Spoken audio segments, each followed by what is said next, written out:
Bienvenidos de vuelta al programa. Estamos saliendo en vivo y en directo. Regresa esta noche y para mí es un honor recibirlo.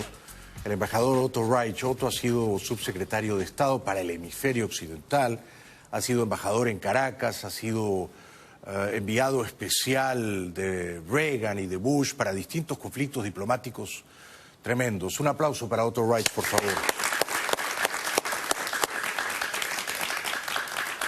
Porque tú fuiste embajador con Lucinchi y con Carlos Andrés, ¿no? En Caracas. Con Lucinchi y con Carlos Andrés. ¿Con cuál de los dos te llevaste mejor? Un poquito mejor con Lucinchi porque primero que fueron 2 años, más de 2 años. Sí. Y era una persona sumamente tranquila, muy agradable. Carlos Andrés era más... Volcánico. Volcánico. Sí. ¿Y conociste a Chávez, Otto?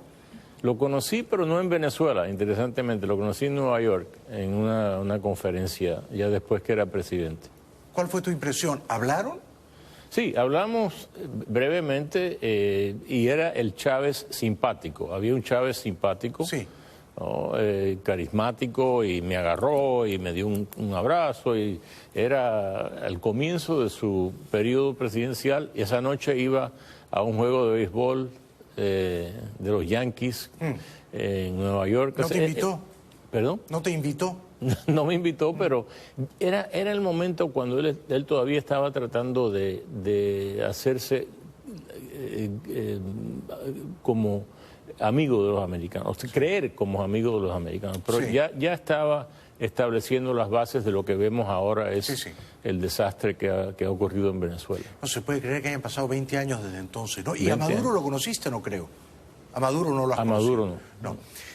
Bueno, hecho este preámbulo, a mí te confieso que me ha sorprendido, para bien, lo extraordinariamente bien que han hilado las cosas a partir de la primera semana de enero este año en la Casa Blanca, ¿no? Y en general en la América Libre. No sé quién es el director de orquesta, alguna gente me dice que es Leopoldo López, otra gente me dice que es Marco Rubio, pero otra gente dice que es Almagro, pero alguien trazó un plan brillante y a mí me parece que el plan ha sido ejecutado de una manera admirable. A mí me ha sorprendido. Te pregunto, ¿a ti?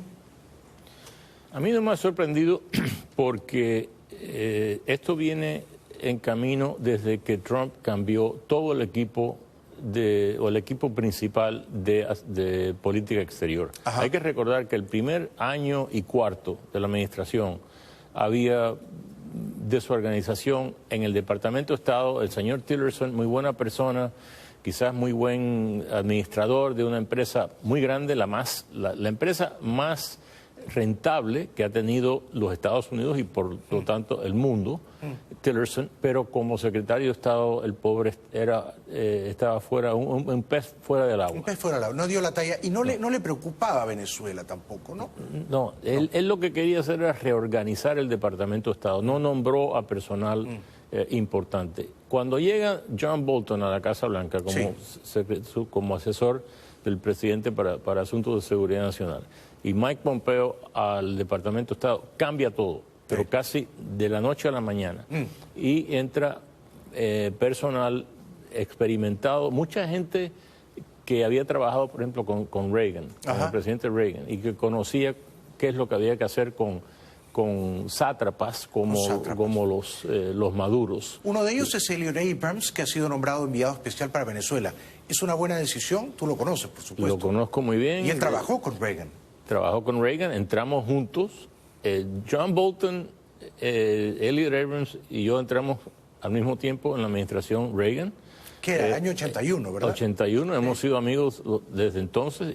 Y otros que están también cooperando, que no tienen la misma fama, quizás, como Bolton. Me contenté muchísimo con el nombramiento de Elliot Abrams.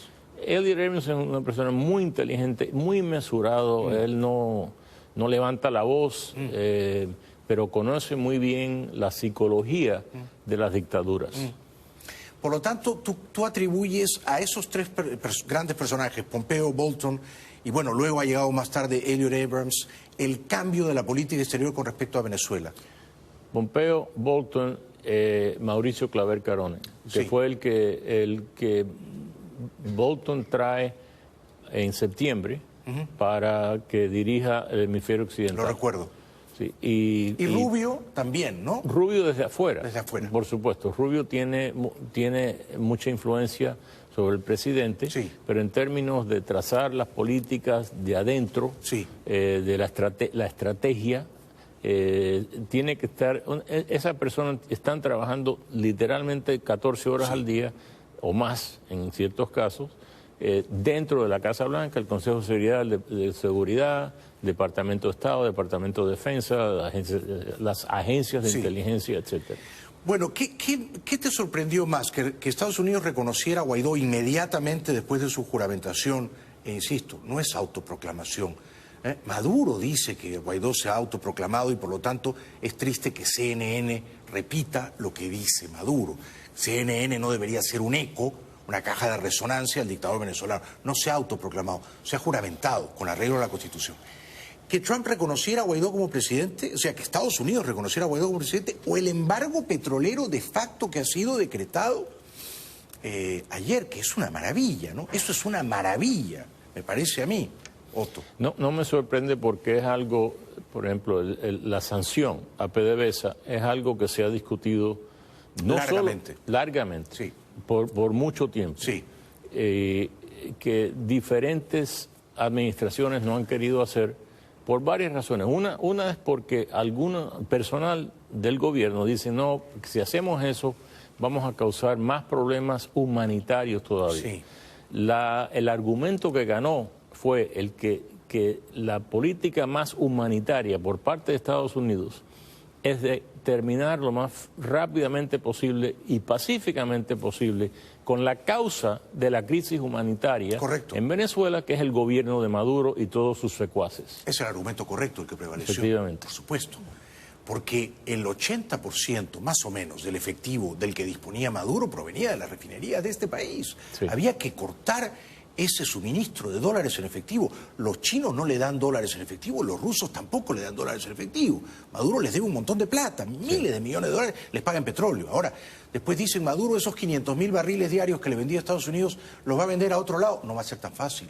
No va a ser fácil. O sea, ¿se va a quedar sin efectivo? Esa es mi pregunta. Sí, yo creo que sí. Este es un golpe sumamente fuerte para ellos. Ahora, el único producto de exportación que le queda a él, francamente, en el cual han estado envueltos, es el narcotráfico, la droga. Sí. Y la droga les representa un gran ingreso a Maduro, a Cabello, a Tarek El Aissami, a toda esa cúpula. Pero no llega a las cantidades que llega la exportación de petróleo. Como tú bien sabes, Otto, este domingo la Unión Europea va a reconocer a Guaidó como presidente constitucional. Hoy en Santo Domingo el presidente español Pedro Sánchez ha llamado tirano a Maduro, nada menos. Y entonces mi pregunta es la siguiente. Después de ver al fiscal Saab y al jefe, al sicario judicial Moreno amenazando a Guaidó, ¿tú crees que se van a atrever a arrestar a Guaidó y a meterlo en un calabozo cuando Estados Unidos les ha dicho no se les ocurra, no lo toquen? ¿Cuál es tu cálculo ahí? Sí, mira, Jaime, es difícil para mí, y creo que para nosotros, colocarnos dentro de la cabeza de personas como las que tú acabas de mencionar. Sí. ¿No? De todos estos dictadores y personas como Michael Moreno y Saab. Sí. Es difícil. Yo espero que ellos se den cuenta que están en una situación en la cual ellos están jugando su salida física, que pueden lograr una transición que no cueste las vidas no solo de sus compatriotas, pero quizás de ellos mismos. De ellos mismos también. Y que tomen eso en consideración. O sea, ¿tú crees que si arrestan a Guaidó, Estados Unidos tendría que usar la fuerza? Yo no quiero hacer ese tipo de predicción. Yo sí la hago. Ok, entonces, go right ahead. ¿Pero cuál es la tuya? La mía es que ese tipo de cosas no se avisa con anticipación. Claro, pero en las palabras de Bolton el fin de semana, uno podía, leyendo entre líneas, Soto, entender que Bolton le estaba diciendo a Maduro, mira, no solo no te metas con nuestro personal, no te metas con Guaidó. Guaidó es el No, presidente. efectivamente. Estados Unidos, el gobierno de Estados Unidos está comprometido con la salida de Maduro. Sí. Ya no se le puede decir presidente Maduro ni el gobierno de Maduro. La salida de Maduro y toda esa pandilla. Y una transición a un gobierno provisional, elecciones verdaderamente democráticas y la reconstrucción de la Venezuela que podía haber sido hace 20 años. ¿Cuál es para ti el escenario más probable de la caída final de Maduro y su pandilla, como bien la has descrito? Es decir, ¿cómo crees que esto va a terminar? Y sobre todo, ¿cuándo? Es decir, ¿percibes en la atmósfera que esto tiene un final pronto? Yo creo que precisamente por las acciones que ha tomado Estados Unidos en las últimas semanas, sí, que esto ha acelerado el fin de la dictadura de Maduro. Hay mucha gente que dice que no, que esto lo que va a causar es una crisis, una guerra civil. Si la guerra civil venía, de todos modos, por supuesto, puede haber sido entre el pueblo y las Fuerzas Armadas, puede haber sido dentro de las mismas Fuerzas Armadas, puede haber sido entre las familias de crimen organizado que existen en Venezuela, porque no es solamente, no es una organización de crimen organizado, son varias familias, como la mafia, ¿no? Yo creo que lo que ha hecho esto lo ha obligado, por ejemplo, a lo que tú estabas hablando del avión ruso que vino hoy a sacar oro de a Venezuela. cambio de mercenarios. A cambio de mercenarios y quizás otras cosas. Yo creo que ya se están preparando, quizás sería bueno si eso incluyera, están preparando la salida. Y se están robando lo poco que queda, lo poco que no se han robado, se lo están llevando para Rusia, o para Turquía, o para Cuba, los países que los han ayudado. Exacto. Ahora, ¿tú crees que si Maduro y su pandilla escapan, no va a ser a Cuba, va a ser a Rusia o a Turquía? Mira, una cosa muy interesante, los cubanos nunca le han dado asilo a los títeres que han puesto en el poder. Es verdad. Si los han derrotado. No sé si, quizás les han dado a personas de bajo nivel, pero no a los de alto nivel. Además que creo que considerarían gente como Maduro y Cabello y los otros que están demasiado cerca de los Estados Unidos y de Venezuela. O sea, ¿tú crees que en este momento, hoy martes 29 de enero, son las 9:38 de la noche en Miami, ¿tú crees que Maduro y Cabello, entre otros, ¿no?, tienen las valijas hechas? O sea, las maletas listas, ¿tienen un plan de escape? Yo creo que sí. Yo también. Si no tenían las maletas hechas hace una semana, creo que las están haciendo. Ahora las están haciendo, ¿no? Sí. Y quizá el avión 777 con las 20 toneladas de oro está esperándolos a ellos también, ¿no? Sí, no, y deben haber otros aviones. Muchos otros, claro. Pero entonces tu información es que no van a escapar a La Habana. No se sabe. Acuérdate, por ejemplo, en el 2002, cuando Chávez renunció, porque renunció, estaba preparándose, estaba listo para ir a La Habana, hasta que ciertos individuos en Venezuela metieron la pata y crearon un gobierno ilegal y causaron que regresaran las fuerzas prochavistas, que estaban muy contentas que se iba Chávez, pero cuando vieron lo que había ocurrido, regresaron a Chávez al poder. En aquel momento Chávez estaba preparado para ir a Cuba. Sí. Te voy a decir algo que no te va a gustar, que te va a horrorizar. Si Trump consigue derrotar a Maduro y reinstaurar la democracia en Venezuela, yo en un par de años voto por Trump. Muy bien, tú tienes todo el derecho.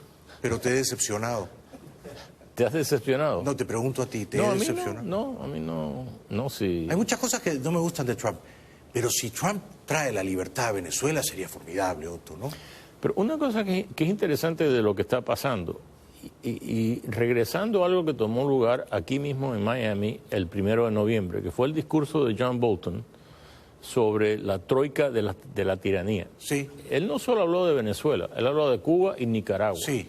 Y mi opinión, como ciudadano privado, sin divulgar nada que tenga que ver nada con el gobierno, yo creo que lo que están preparando es en el gobierno de Estados Unidos es utilizar primero la caída de la dictadura de Venezuela, que ha financiado tanta violencia y tanta subversión en el hemisferio, para después también causar cambios, ¿no?, transiciones en Cuba y en Nicaragua.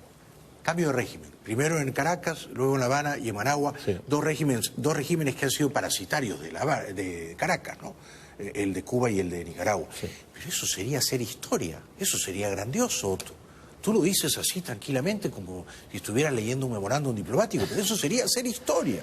Si Trump trae la libertad a Venezuela, a Cuba y a Nicaragua, en lo que le queda de su mandato, sería una cosa... Sí, efectivamente. Maravillosa, ¿no? Y hay algunos de nosotros que esperábamos que eso hubiera comenzado en el 2017, pero por las razones que mencioné antes, sí, que no existían las personas adecuadas, no comenzó. Sí. Ya comenzó. Pero ya comenzó. Tengo la impresión de que a partir del 10 de enero hay una bomba de relojería haciendo tic-tac, ¿no? Fíjate, las sanciones contra PDVSA no solo afectan al petróleo de Venezuela, afectan a Albaniza en Nicaragua y afectan a El Salvador, porque los dos tienen negocios con PDVSA. No sabía eso. Sí. Y ahora están prohibidos de hacer transacciones ahora con PDVSA. Ya no pueden hacer negocios, claro, que sea en dólares. Claro. Y afectan los 100.000 o 120.000 barriles de gasolina y crudo ligero que Estados Unidos le vendía a la dictadura venezolana. ¿Sabías eso?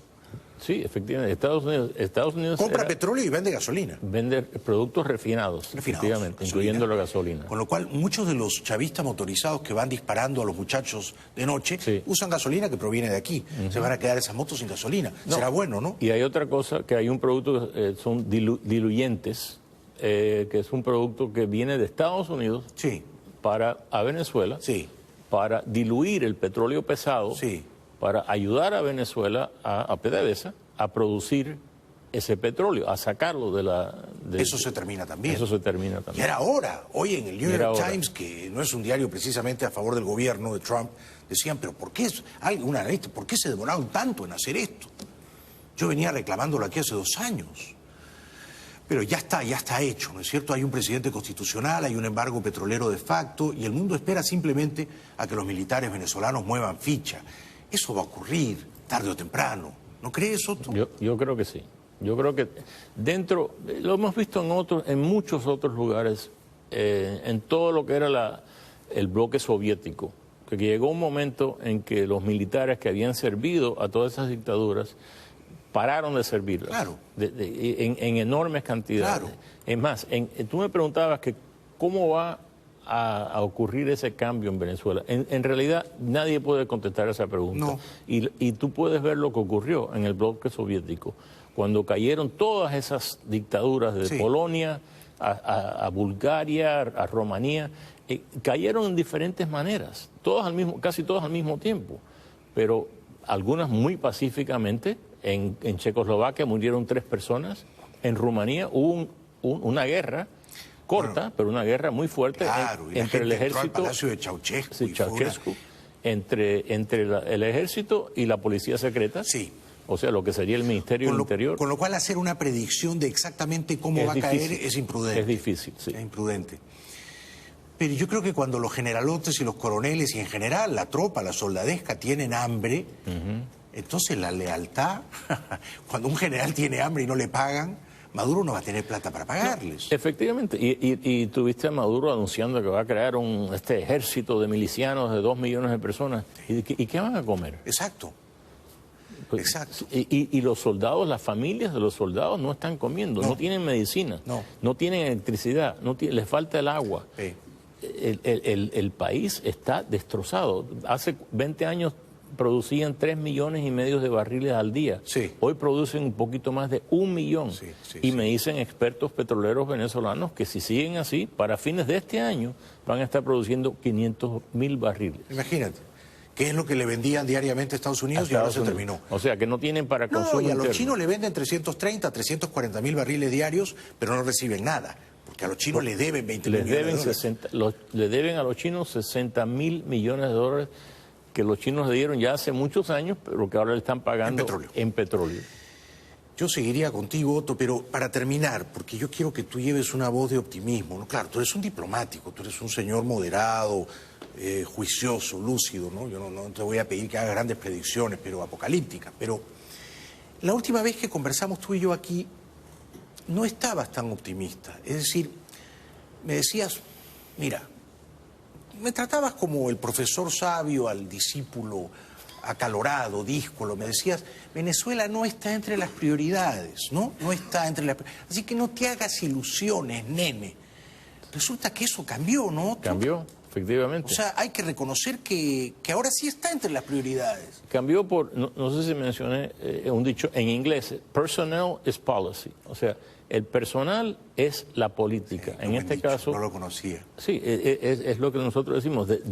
Todo el éxito de la política del mejor o peor presidente depende de las personas que pone en su administración a formular e implementar esa política. Si saben lo que están haciendo, la política va a funcionar. Y estos muchachos, tus amigos de toda la vida, Pompeo y Bolton y Elliot Abrams, saben lo que están haciendo, ¿no? Saben lo que están haciendo. Sí. Son unas personas, ojalá que tuvieras la oportunidad de hablar con ellos. Bueno, cuando tú quieras, yo estoy listo. Los traigo. No, vamos para allá. Vamos para allá. Hay que convencerlos, hay que convencerlos. Ya la hora de la libertad está a la vuelta de la esquina. Gracias, querido Otto. Con mucho gusto. Gracias. Muchas gracias. Venezuela te necesita, eres un campeón, un gran campeón de las libertades. Otto Reich, un aplauso para él, por favor. Gracias. Y que sea hasta pronto, ¿no? Hasta pronto. Regresamos después de la pausa con las cosas destempladas que ha dicho el dictador analfabeto Maduro y más bien con las cosas tan juiciosas que con sus precoces 35 años le responde Guaidó. No se lo pierdan, ya volvemos.